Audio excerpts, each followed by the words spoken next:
What's up, guys? Welcome back to another Steve Shop video. Today we have this Troy built 21-inch lawnmower with us. It is self-propelled, but there's already a couple problems I'm seeing. The first one, of course, being the side flap. The ingenuity was good, but the craftsmanship was not. So that's definitely the first problem.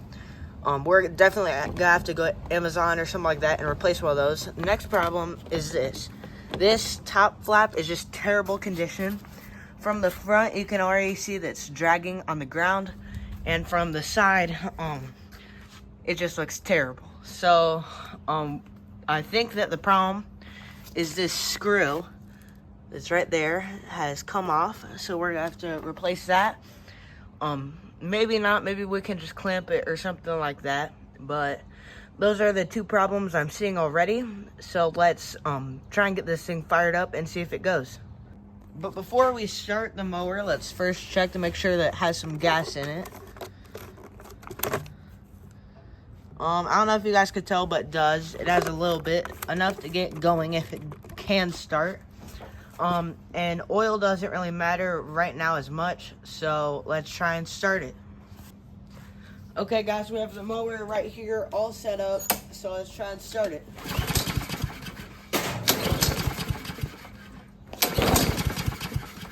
Definitely puffing a little bit. Let's just try and give it a couple more goes.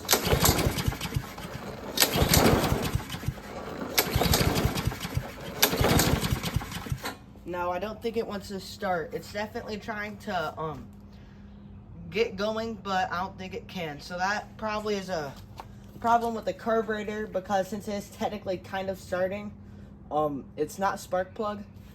And I do see some white smoke coming out, so we're probably gonna have to change the oil. Okay, guys, so we got the mower right here. It does seem like it has a lock on the gas line, so that's good. That already means that this is kind of a newer mower. We got the choke here, and a newer type of filter.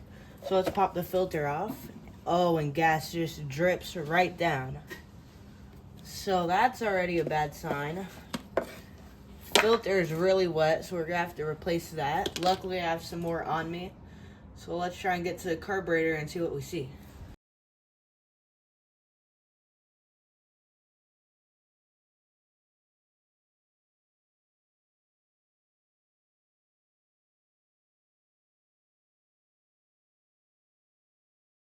Okay, guys, once you get that cover off, your carburetor is gonna be sandy. Then you can just either keep the back piece on. Mine is kind of still attached, so I'm just gonna leave it. What you want to do now is just make sure that everything's working. So make sure that that's good. Like, push and pull that. I can see, I don't know if you guys can, but the inside's moving, so that's good. So nothing on the carburetor is broken. So now what you do is just take these off. So what you may have to do is take off this fuel line so you can bend the carburetor a certain way to take this off. My fuel line's too small, so it can't bend to get this off. I got a little one off, which the little one you can usually get off pretty easily because it's pretty like bendable. But so I'm gonna have to take off this fuel line. Luckily, mine comes with a lock, so I can lock it so no fuel comes out, so that I could just take this off and have free motion of the carburetor. So what you want to do to get the fuel line off is get your pliers, put on the clips, and just slowly move it off of this front part. It's not going to come off or anything like that. You just have to move it off the front part. Then you could just tug the fuel line off, which it may take a couple tries. Usually they're pretty hard to get off, especially these smaller ones, so I'll cut till I get that off. Okay, so if your carburetor's like mine and it's like really hard to get off, me as a fisherman, I have a lot of spare hooks, so what I would like to do is grab the end of the carburetor with this hook, put through the crack, and just pull. And if you get right in the middle and pull, it'll sometimes give enough room to just be able to pull out. So just do that a couple times, or just go through on a couple different sides trying to just get the fuel line a little bit loose so you can pull it off a little bit easier. Really helps speed up the process of what I'm trying to do right now. So once you've done that with the fishing hook enough, you can usually get a little bit something bigger to put under there. There you go, like this. Phillips head. I don't know if this is Phillips head, whatever. This screwdriver. And you can probably pull the thing off a little bit easier. See that? Coming right off. So there you go. You got it off. So now that you got your fuel line off, you can just bend the carburetor and that will pop right off for you. One thing to remember is which hole the bigger wire goes and which hole the little wire goes. Mine's pretty simple just because I have a bigger hole and a smaller hole. So that's pretty easy for me to remember, but some of you with the same hole size carburetors, it may be a little bit more difficult. So just remember that before you take it off or after you take it off. After that's done, I'd make sure there's no more gaskets or anything anywhere and put them all in the same space just so you know where to find everything. Now you can move over to where your specific area to clean your carburetor is. Mine is this workbench. So then what you want to do is take off this first bolt. Okay, when you're taking this off, this is going to lead to the bolt, which usually if your carburetor is not working, it's going to be really dirty, and that's mostly where your problem's going to be. There is going to be some gas coming out, so just make sure that you're in a spot where you can let some gas drip out. Then make sure there's no other screws and just pop off your bolt. Okay guys, just took the bolt off. It looks really clean, which you guys are, if your bolt is clean, you guys are probably going to think, oh, that's great. That's not super great for our situation, just because that's a less probable chance that the jet and stuff like that and all the holes in here are clogged up. So you could still spray the holes, which I'm going to do, and that's probably my problem. But you want to spray all the holes, but if your bolt is dirty, you're going to have to clean it up with like a brush. I have a brush right here. This is the one I use.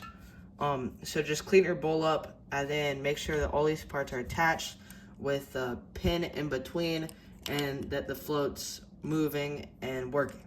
So to clean out the carburetor other than the bowl is you just want to grab your carb cleaner, which I like Gum Out, works pretty good, and just spray into every nook and cranny in here. So I'm going to do a time lapse just so it goes by faster, but just make sure I get the main jet, which is this hole, and then all these the little holes here, and make sure that they're going to a place where it seems like they should go, or if you know about the carburetors where you know that they should end up.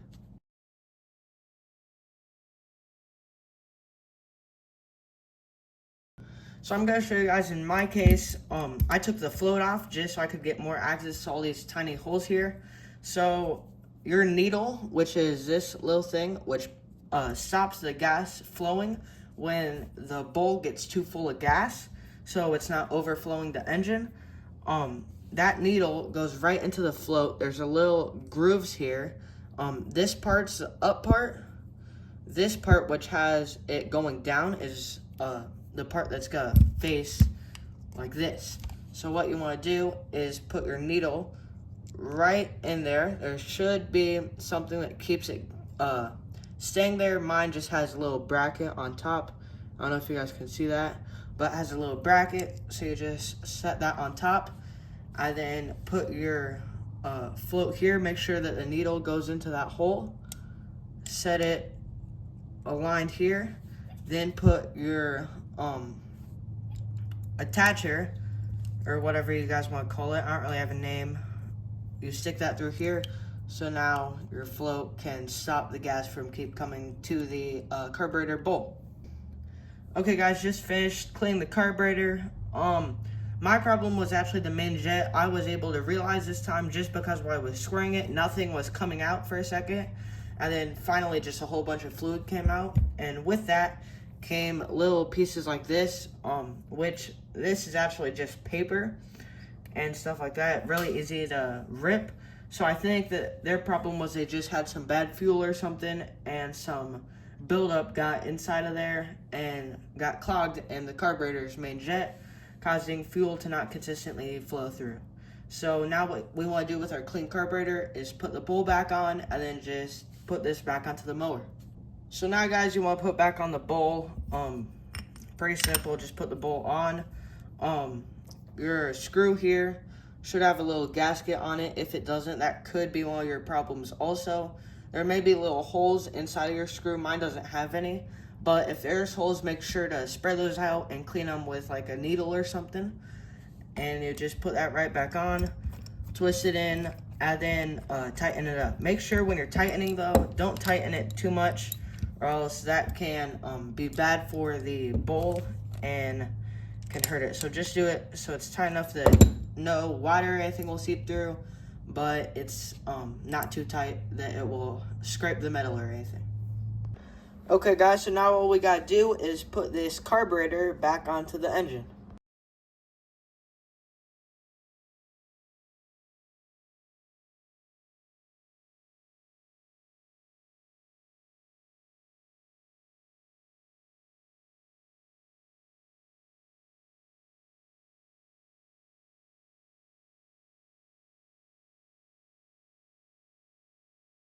Okay guys, got all hooked up, so now what we want to do is turn over here and unlock it.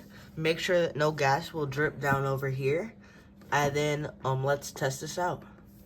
Okay guys, just got some fresh gas, and let's see if this thing will start.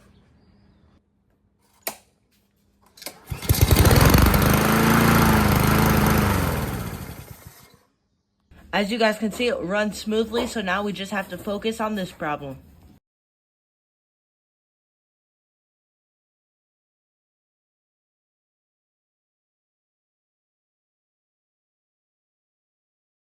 Thanks for watching this Steve Shop video, and I'll see you in the next one.